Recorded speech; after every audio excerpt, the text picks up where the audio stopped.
Hello everyone, स्वागत है आपका हमारे यूट्यूब चैनल द गुरुकुल मंत्र में।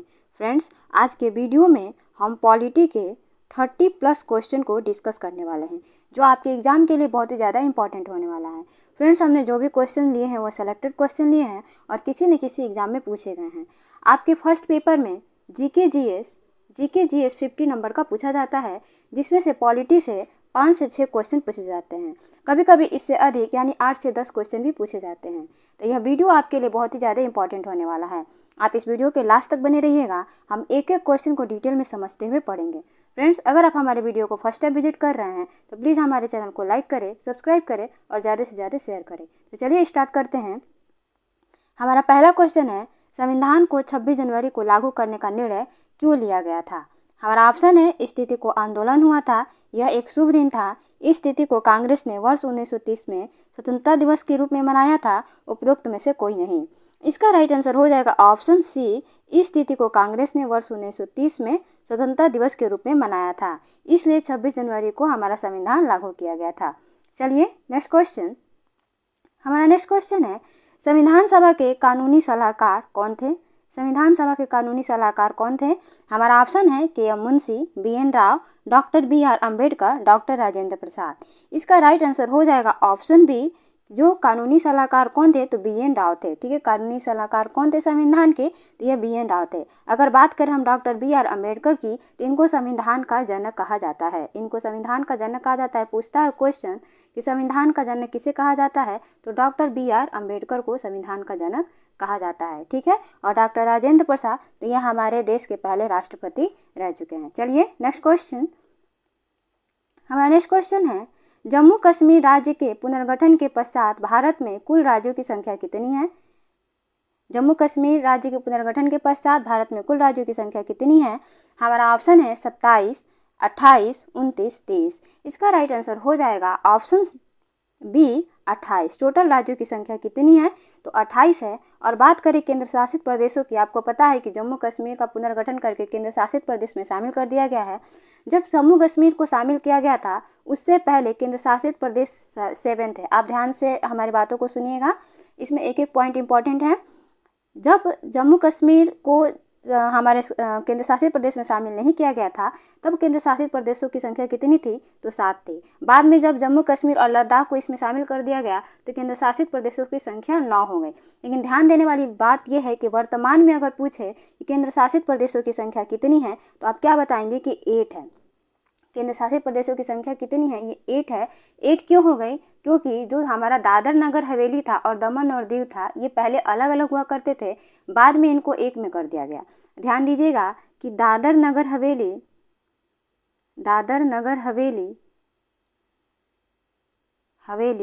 और दमन एवं दीव को क्या कर दिया गया है? एक में कर दिया गया है। इसके बाद से केंद्र शासित प्रदेशों की संख्या कितनी है? तो 8 है। और हमारे राज्य कितने हैं? तो 28 है। आई होप आपको बहुत अच्छे से समझ में आया होगा। ये क्वेश्चन बहुत ही ज़्यादा कंफ्यूज करता है, इसलिए मैंने इसको डिटेल में अच्छे से समझाया। चलिए नेक्स्ट क्वेश्चन।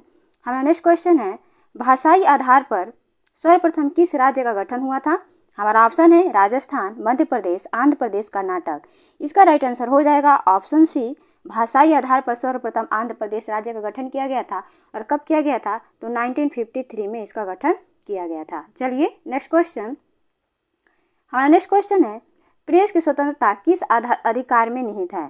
प्रेस की स्वतंत्रता किस अधिकार में निहित है? हमारा ऑप्शन है भाषण की स्वतंत्रता, विधि का समान संरक्षण, कार्य और सामग्री की सुरक्षा, संघ बनाने की स्वतंत्रता। इसका राइट आंसर हो जाएगा ऑप्शन ए, भाषण की स्वतंत्रता। प्रेस की स्वतंत्रता या भाषण की स्वतंत्रता या अभिव्यक्ति की स्वतंत्रता, ये सब किस में आता है? तो भाषण की स्वतंत्रता में आता है या प्रेस की स्वतंत्रता में आता है। चलिए नेक्स्ट क्वेश्चन। हमारा नेक्स्ट क्वेश्चन है, किसको संविधान द्वारा मौलिक अधिकारों के संरक्षण की शक्ति दी गई है?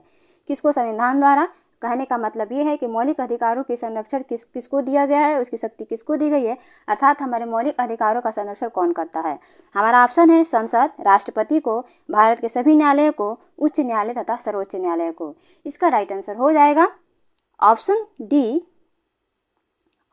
उच्च न्यायालय तथा सर्वोच्च न्यायालय को मौलिक अधिकारों के संरक्षण की शक्ति दी गई है। अगर हम बात करें उच्च न्यायालय की, तो आर्टिकल 226 के अंतर्गत उच्च न्यायालय को ये शक्ति प्रदान है और आर्टिकल 32 के अंतर्गत सर्वोच्च न्यायालय को ये शक्ति प्रदान है। ठीक है, ये दोनों आर्टिकल में इसके बारे में मौलिक अधिकार के संरक्षण की शक्ति के बारे में दिया गया है। चलिए नेक्स्ट क्वेश्चन। और नेक्स्ट क्वेश्चन है, भारत सरकार का संवैधानिक अध्यक्ष कौन होता है? भारत सरकार का संवैधानिक अध्यक्ष कौन होता है? हमारा ऑप्शन है महान्यायवादी, मुख्य न्यायाधीश, राष्ट्रपति, प्रधानमंत्री। इसका राइट आंसर हो जाएगा ऑप्शन सी। ऑप्शन सी, जो राष्ट्रपति होता है वह भारत सरकार का संवैधानिक अध्यक्ष होता है। और देश का प्रथम नागरिक भी अगर पूछे कि देश का प्रथम नागरिक कौन होता है तो वह राष्ट्रपति ही होता है। ध्यान दीजिएगा कि जो राष्ट्रपति होता है वह केवल नाम मात्र का प्रमुख होता है। अगर वास्तविक शक्ति पूछे कि किसमें निहित होती है तो प्रधानमंत्री में वास्तविक शक्ति निहित होती है। ठीक है, चलिए नेक्स्ट क्वेश्चन। हमारा नेक्स्ट क्वेश्चन है, भारत का राष्ट्रपति अपना त्याग पत्र किसको संबोधित करता है? हमारा ऑप्शन है लोकसभा के अध्यक्ष को, मुख्य न्यायाधीश को, प्रधानमंत्री को, उपराष्ट्रपति को। इसका राइट आंसर हो जाएगा ऑप्शन डी। ऑप्शन डी, उपराष्ट्रपति को जो हमारा राष्ट्रपति होता है वह त्याग पत्र सौंपता है। और उपराष्ट्रपति किसको सौंपता है? तो राष्ट्रपति को सौंपता है। ये एक प्रकार से सर्कल बन गया, राष्ट्रपति उपराष्ट्रपति को और उपराष्ट्रपति राष्ट्रपति को अपना त्याग पत्र संबोधित करता है। चलिए नेक्स्ट क्वेश्चन। हमारा नेक्स्ट क्वेश्चन है, संसद का संयुक्त अधिवेशन किसके द्वारा बुलाया जाता है? ये क्वेश्चन बहुत ही ज़्यादा इंपॉर्टेंट है और कई सारे एग्जाम में ये क्वेश्चन पूछा गया है कि संसद का संयुक्त अधिवेशन किसके द्वारा बुलाया जाता है। हमारा ऑप्शन है प्रधानमंत्री द्वारा, राज्यसभा के अध्यक्ष द्वारा, लोकसभा स्पीकर द्वारा, राष्ट्रपति द्वारा। इसका राइट आंसर हो जाएगा ऑप्शन डी, राष्ट्रपति के द्वारा संसद का संयुक्त अधिवेशन बुलाया जाता है। यह किस आर्टिकल में दिया गया है? अगर ये आर्टिकल पूछते कि किस आर्टिकल के तहत ऐसा हो सकता है तो 108 में यह दिया गया है। 108 में 108 में ये आर्टिकल में दिया गया है कि क्या हो सकता है, जो राष्ट्रपति है वही संयुक्त अधिवेशन को बुला सकता है। चलिए नेक्स्ट क्वेश्चन। हमारा नेक्स्ट क्वेश्चन है, लोकसभा का पहला आम चुनाव कब हुआ? हमारा ऑप्शन है 1949, 1950, 1952, 1954। इसका राइट आंसर हो जाएगा ऑप्शन सी, 1952 में लोकसभा का पहला आम चुनाव हुआ था। फ्रेंड, जहां क्वेश्चन को डिटेल में समझने की ज़रूरत पड़ेगी हम वहां डिटेल में समझते हुए चलेंगे। चलिए नेक्स्ट क्वेश्चन। भारत में नागरिकों के लिए निर्धारित मत देने की न्यूनतम आयु क्या है? कह रहा है कि भारत में नागरिकों की निर्धारित मत देने की आयु न्यूनतम कितनी है? हमारा ऑप्शन है 18 वर्ष, 21 वर्ष, 26 वर्ष, 20 वर्ष।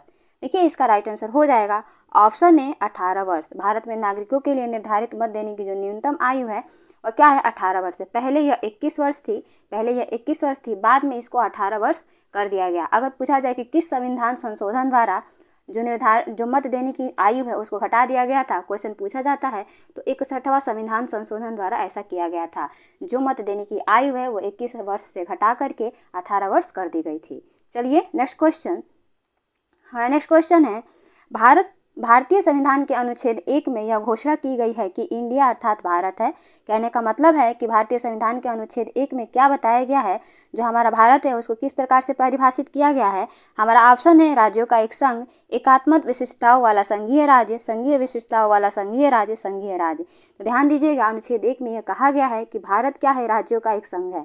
कैसे परिभाषित किया गया हमारे भारत को कि भारत क्या है, राज्यों का एक संघ है। ठीक है, देखिए भाग एक में अनुच्छेद 1 से लेकर के अनुच्छेद 4 तक, 1 से लेकर के 4 तक इसके बारे में वर्णन किया गया है। भारतीय संघ तथा उसके राज्यों का वर्णन 1 से लेकर 4 तक में किया गया है।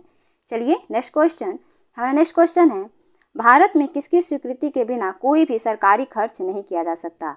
भारत में किसकी स्वीकृति के बिना कोई भी सरकारी खर्च नहीं किया जा सकता है? हमारा ऑप्शन है संसद, प्रधानमंत्री, राष्ट्रपति, उच्च न्यायालय। इसका राइट आंसर हो जाएगा ऑप्शन ए, संसद। ठीक है, भारत में संसद की स्वीकृति के बिना कोई भी सरकारी खर्च नहीं किया जा सकता है। चलिए नेक्स्ट क्वेश्चन। हमारा नेक्स्ट क्वेश्चन है, राज्यसभा एक अस्थायी सदन है जो कभी भी भंग नहीं होता। इसके सदस्यों का कार्यकाल कितने वर्षों का होता है? हमारा ऑप्शन है 4 वर्ष, 7 वर्ष, 10 वर्ष, 6 वर्ष। इसका राइट आंसर हो जाएगा ऑप्शन डी।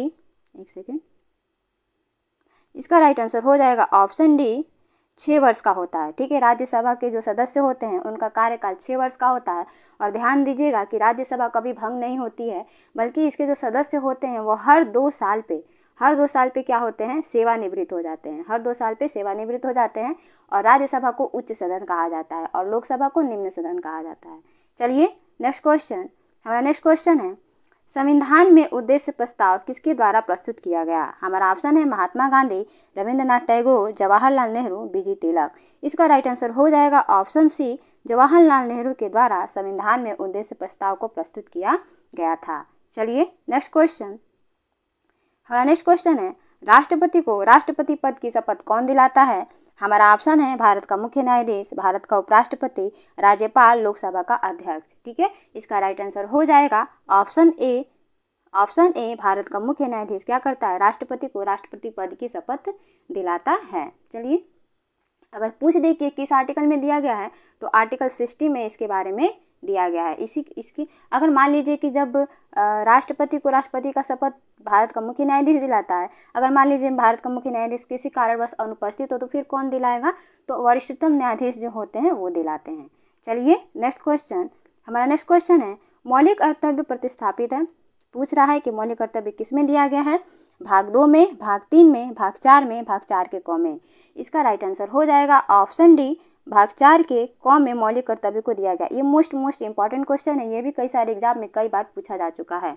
ठीक है, तो भाग 4 के क में मौलिक कर्तव्य को प्रस्थापित किया गया है, यानी कि भाग 4 के क में मौलिक कर्तव्य को दिया गया है। देखिए, इससे कई सारे क्वेश्चन रिलेट करके पूछता है किस आर्टिकल में दिया गया है। ये तो भाग है, किस आर्टिकल में दिया गया है? तो आर्टिकल 51 के क में दिया गया है। ठीक है, आर्टिकल 51 के क में दिया गया है। ध्यान दीजिएगा, जो मौलिक कर्तव्य है वो हमारे संविधान में बाद में जोड़ा गया। पहले हमारे संविधान में मौलिक कर्तव्य नहीं थे, बाद में मौलिक कर्तव्य को हमारे संविधान में जोड़ा गया था। किसके सिफारिश पर? पूछता है कि हमारे संविधान में मौलिक कर्तव्य को किसके सिफारिश पर जोड़ा गया था? तो स्वर्ण सिंह समिति के सिफारिश पर ऐसा किया गया था। मौलिक कर्तव्य को हमारे संविधान में जोड़ा गया था। और कब जोड़ा गया था? 1976 में जोड़ा गया था। ठीक है, चलिए नेक्स्ट क्वेश्चन। अच्छा, ये भी पूछता है कि किस संविधान संशोधन द्वारा जोड़ा गया था? तो 42वें संविधान संशोधन द्वारा 1976 में मौलिक कर्तव्यों को हमारे संविधान में जोड़ा गया था। अगर पूछ दे कि मौलिक कर्तव्यों की संख्या कितनी है तो 11 है। चलिए नेक्स्ट क्वेश्चन, हमारा नेक्स्ट क्वेश्चन है, भारतीय संविधान द्वारा कितनी भाषाओं को मान्यता प्राप्त है? ठीक है, भारतीय संविधान द्वारा कितनी भाषाओं को मान्यता प्राप्त है?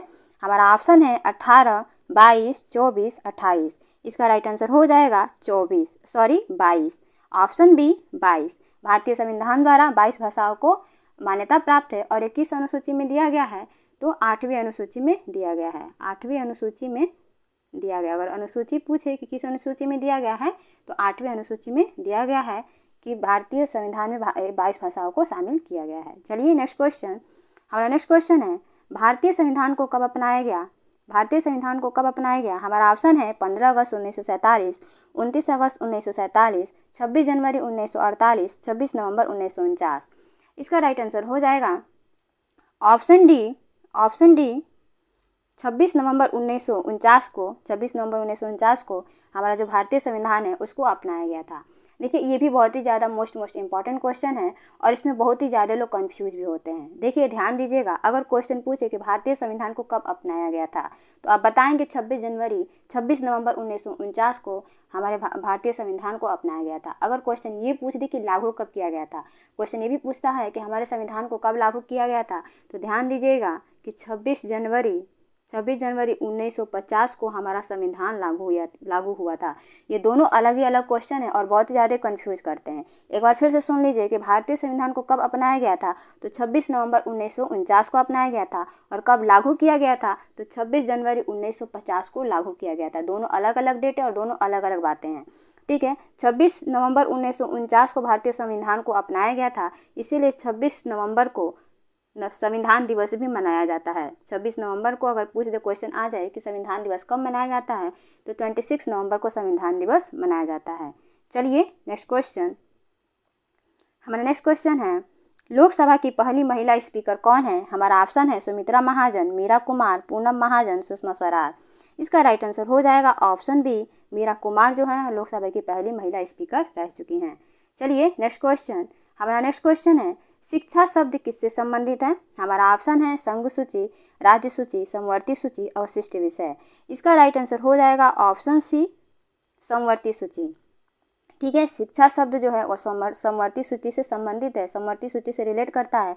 समवर्ती सूची क्या होती है? समवर्ती सूची ऐसी सूची होती है जिस पे इनमें ऐसे टॉपिक दिए गए हैं। ऐसे समझिए कि समवर्ती सूची में ऐसे टॉपिक को रखा गया है जिस पे राज्य और केंद्र दोनों क्या कर सकते हैं? कानून बना सकते हैं। समवर्ती सूची पे ऐसे टॉपिकों को रखा गया है जिसमें राज्य और केंद्र दोनों क्या कर सकते हैं? कानून बना सकते हैं। तो शिक्षा किस पे है? तो समवर्ती सूची में रखा गया है और इस पे राज्य भी कानून बना सकता है और केंद्र भी कानून बना सकता है। उसके बाद एक संघ सूची होती है और राज्य सूची होती है। संघ सूची में केंद्र कानून बनाता है और राज्य सूची में जो विषय है उस पर राज्य कानून बनाता है। चलिए नेक्स्ट क्वेश्चन। हमारा नेक्स्ट क्वेश्चन है संपत्ति के अधिकार की वर्तमान स्थिति क्या है? पूछ रहा है कि संपत्ति के अधिकार की वर्तमान स्थिति क्या है। हमारा ऑप्शन है वैधानिक अधिकार, मानव अधिकार, मौलिक अधिकार, प्राकृतिक अधिकार। इसका राइट आंसर हो जाएगा ऑप्शन ए वैधानिक अधिकार। जो संपत्ति का अधिकार है वर्तमान में वो वैधानिक अधिकार है। ठीक है, वर्तमान में ये क्या है? एक प्रकार का वैधानिक अधिकार है। पहले यह मौलिक अधिकार हुआ करता था लेकिन बाद में इसको हटा करके वैधानिक अधिकार कर दिया गया। ठीक है, बाद में इसको वैधानिक अधिकार कर दिया गया। किस संशोधन द्वारा? तो 44वें संविधान संशोधन द्वारा। ठीक है, क्या कर दिया गया? इसको संपत्ति के अधिकार को मौलिक अधिकार से हटा करके वैधानिक अधिकार में शामिल कर दिया गया। ठीक है, चलिए नेक्स्ट क्वेश्चन। हमारा नेक्स्ट क्वेश्चन है भारत के संविधान के अंतर्गत नीति निर्देशक सिद्धांतों का मुख्य उद्देश्य क्या है? कह रहा है कि जो नीति निर्देशक सिद्धांत है उनका मुख्य उद्देश्य क्या है। हमारा ऑप्शन है लोक कल्याणकारी राज्य की स्थापना, धर्मनिरपेक्ष राज्य की स्थापना, कार्यपालिका के मनमाने कार्य की जांच करना, राज्य द्वारा विकास के लिए अवसर उपलब्ध कराना।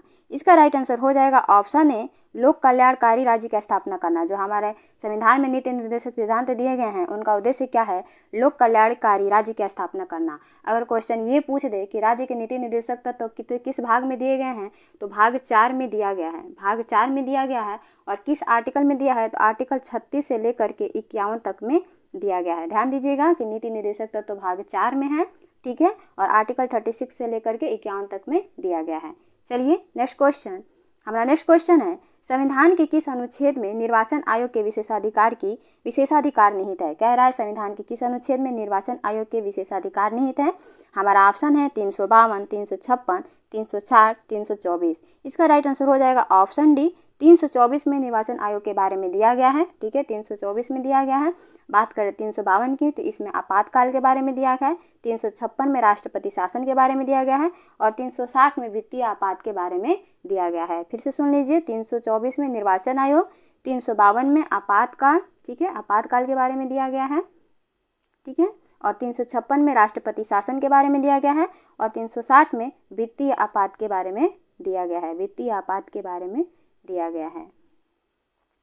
वित्तीय आपात के बारे में दिया गया है। ये है। ठीक है, चलिए नेक्स्ट क्वेश्चन। हमारा नेक्स्ट क्वेश्चन है भारतीय संविधान में राज्य के नीति निर्देशक तत्व की संकल्पना किस देश से ली गई है? पूछता है कि कौन सा संविधान में जो भी चीज़ शामिल किया गया है तो पूछता है कि कौन सा टॉपिक कहाँ से लिया। ठीक है, पूछता है कि कौन सा टॉपिक कहाँ से लिया गया है।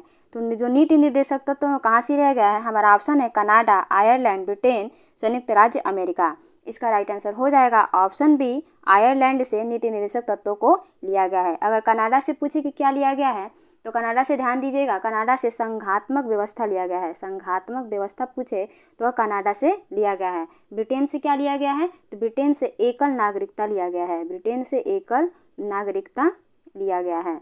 ठीक है, अगर संयुक्त राज्य अमेरिका की बात करें तो संयुक्त राज्य अमेरिका से क्या लिया गया है तो संयुक्त राज्य अमेरिका से मौलिक अधिकार को लिया गया है। संयुक्त राज्य अमेरिका से क्या लिया गया है तो मौलिक अधिकार को संयुक्त राज्य अमेरिका से लिया गया है। ठीक है, संयुक्त राज्य अमेरिका से मौलिक अधिकार को लिया गया। और मौलिक कर्तव्य रूस से लिया गया है। ध्यान दीजिएगा कि जो कनाडा से क्या लिया गया है तो संघात्मक व्यवस्था लिया गया है। आयरलैंड से क्या लिया गया है नीति निर्देशक तत्व लिया गया है। ब्रिटेन से क्या लिया गया है एकल नागरिकता लिया गया है। और संयुक्त राज्य अमेरिका से मौलिक अधिकार लिया गया है। और मौलिक कर्तव्य कहाँ से लिया गया है तो रूस से लिया गया है। ये भी क्वेश्चन बहुत ही बार रिपीट हो चुका है, आगे भी रिपीट होता रहेगा। चलिए नेक्स्ट क्वेश्चन। हमारा नेक्स्ट क्वेश्चन है निम्नलिखित में से कौन सा अनुच्छेद संसद को राज्य सूची के विषय पर कानून बनाने का अधिकार देता है? ठीक है, हमारा ऑप्शन है 215, 183, 221, 249। इसका राइट आंसर हो जाएगा ऑप्शन डी। ठीक है, ऑप्शन डी जो अनुच्छेद 249 है वो उसमें क्या दिया है कि जो संसद है वो राज्य सूची पर क्या कर सकता है, कानून बना सकता है। चलिए नेक्स्ट क्वेश्चन, हमारा नेक्स्ट क्वेश्चन है प्रधानमंत्री की नियुक्ति का प्रावधान संविधान के किस अनुच्छेद के अंतर्गत किया गया है। हमारा ऑप्शन है अनुच्छेद 72, अनुच्छेद 73, अनुच्छेद 75, अनुच्छेद 76। इसका राइट आंसर हो जाएगा ऑप्शन सी अनुच्छेद 75 में ये दिया गया है कि जो प्रधानमंत्री की नियुक्ति का प्रावधान किस में दिया गया है, प्रावधान तो अनुच्छेद 75 में दिया गया है। ठीक है, और प्रधानमंत्री की नियुक्ति किसके द्वारा की जाती है, तो राष्ट्रपति के द्वारा की जाती है। अन्य मंत्रियों की नियुक्ति भी राष्ट्रपति करता है प्रधानमंत्री से सलाह लेकर के। ठीक है, अन्य मंत्री जो होते हैं उनकी भी नियुक्ति राष्ट्रपति ही करता है, लेकिन प्रधानमंत्री से सलाह लेकर के। चलिए नेक्स्ट क्वेश्चन, हमारा नेक्स्ट क्वेश्चन है सरकारी आयोग का गठन किस विषय पर सुझाव देने के लिए किया गया था। सरकारी आयोग का गठन, देखिए ये भी बहुत ही ज़्यादा मोस्ट इंपॉर्टेंट क्वेश्चन है। ठीक है, ये भी क्वेश्चन बहुत ही बार बहुत सारे एग्जाम में पूछा जा चुका है। कह रहा है कि सरकारी आयोग का गठन किस विषय पर सुझाव देने के लिए किया गया था। हमारा ऑप्शन है कावेरी जल विवाद, केंद्र राज्य संबंध, राम जन्मभूमि विवाद, इनमें से कोई नहीं। इसका राइट आंसर हो जाएगा ऑप्शन बी, केंद्र राज्य संबंध से सरकारी आयोग क्या है, रिलेटेड है। चलिए नेक्स्ट क्वेश्चन, हमारा नेक्स्ट क्वेश्चन है किसी राज्य का प्रथम विधि अधिकारी कौन होता है। किसी राज्य का प्रथम विधि अधिकारी कौन होता है। हमारा ऑप्शन है महाधिवक्ता, महान्यायवादी, महासचिव, सॉलिसिटर जनरल। इसका राइट आंसर हो जाएगा ऑप्शन ए, जो महाधिवक्ता होता है वह किसी राज्य का प्रथम विधि अधिकारी होता है। ठीक है, किस आर्टिकल में इसके बारे में दिया गया है, तो आर्टिकल 165 में दिया गया है। चलिए नेक्स्ट क्वेश्चन, हमारा नेक्स्ट क्वेश्चन है विधानसभा के सदस्यों के लिए न्यूनतम आयु कितनी निर्धारित की गई है। हमारा ऑप्शन है 21 वर्ष, 25 वर्ष, 30 वर्ष, 35 वर्ष। इसका राइट आंसर हो जाएगा ऑप्शन बी 25 वर्ष। ठीक है, विधानसभा के सदस्यों के लिए न्यूनतम आयु कितनी रखी गई है, तो 25 वर्ष रखी गई है। चलिए नेक्स्ट क्वेश्चन, हमारा नेक्स्ट क्वेश्चन है निम्नलिखित में से किसका विघटन नहीं किया जा सकता है परंतु समाप्त किया जा सकता है। हमारा ऑप्शन है लोकसभा, राज्यसभा, राज्य विधानसभा, राज्य विधान परिषद। कह रहा है कि निम्नलिखित में से किसका विघटन नहीं किया जा सकता। ठीक है, इसका राइट आंसर हो जाएगा ऑप्शन सी, राज्य विधानसभा। एक सेकेंड, राज्य विधान परिषद जो होती है। ठीक है, इसका राइट आंसर हो जाएगा ऑप्शन डी, राज्य विधान परिषद। जो राज्य विधान परिषद है इसको क्या नहीं किया जा सकता है, इसको समाप्त किया जा सकता है लेकिन इसका विघटन नहीं किया जा सकता है। ध्यान दीजिएगा, इसका विघटन नहीं किया जा सकता लेकिन इसको समाप्त किया जा सकता है। इसके गठन के बारे में किस में दिया है, इसके गठन के बारे में आर्टिकल 169 में दिया है। इसके गठन के बारे में या इसके समाप्त किए जाने के बारे में आर्टिकल 169 में दिया है। चलिए नेक्स्ट क्वेश्चन, हमारा नेक्स्ट क्वेश्चन है निम्नलिखित में से किसके अंतर्गत संविधान में मौलिक अधिकारों को दिया गया है। पूछ रहा है कि निम्नलिखित में से किसके अंतर्गत संविधान में मौलिक अधिकारों को दिया गया है। हमारा ऑप्शन है भाग 3, भाग 4, भाग 2 और भाग ए। कहने का मतलब है कि किस में दिया गया है। इसका राइट आंसर हो जाएगा ऑप्शन ए, भाग 3 में मौलिक अधिकारों को दिया गया है। और मौलिक कर्तव्य को हमने किस में पढ़ा, भाग 4 के क में, और भाग 3 में मौलिक अधिकारों को दिया गया है। ठीक है, और आर्टिकल पूछ दे तो आर्टिकल 12 से 35 के बीच में दिया गया है मौलिक अधिकार को। ठीक है friends, thank you so much for watching my video. ऐसे ही डिटेल में वीडियो को देखने के लिए आप हमारे चैनल को लाइक करें, सब्सक्राइब करें और ज़्यादा से ज़्यादा शेयर करें। निश्चित रूप से जब आप अपने एग्जाम में बैठेंगे तो इसी में से कई सारे क्वेश्चन आपको देखने को मिल जाएंगे।